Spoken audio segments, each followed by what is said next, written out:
Thank you. Now to Washington and the race to pass that breakthrough agreement to raise the debt ceiling and head off a potentially devastating default. President Biden and his White House staff putting on a full court press to get Democratic votes. Speaker Kevin McCarthy at the Capitol courting Republicans. So far, it appears that at least 10 will likely vote no. ABC's Elizabeth Schulze at the White House tonight. Tonight, exactly 1 week until the government runs out of cash to pay its bills, House Speaker Kevin McCarthy and President Biden urgently racing to shore up support for their breakthrough debt ceiling deal. Will this get done by June 5th? There is no reason why it shouldn't get done by the 5th. I'm confident that we'll get a vote in both houses, and we'll see.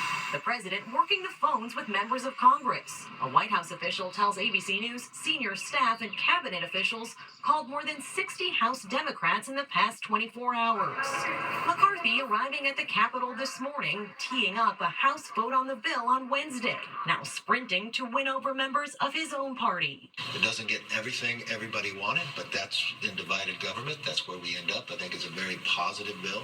But tonight, at least 10 House Republicans disagree, leaning toward voting no against the bill, saying it doesn't do enough to cut government spending. The 99-page deal would suspend the nation's $31 trillion debt ceiling until January 1st, 2025, while also placing new restraints on non-defense spending.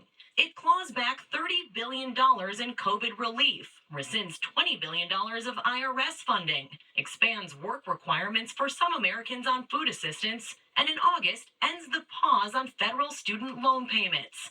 Social Security, Medicaid, and veterans benefits are preserved. Absent from the bill, tax increases on the wealthiest Americans or big corporations, a top demand from Democrats. Mr. President, what do you say to members of your own party who say you've made too many concessions in this deal? They'll find I didn't.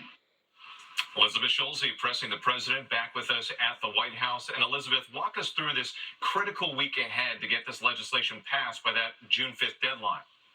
White House officials tell us that they are ramping up briefings with members of Congress ahead of that vote Wednesday.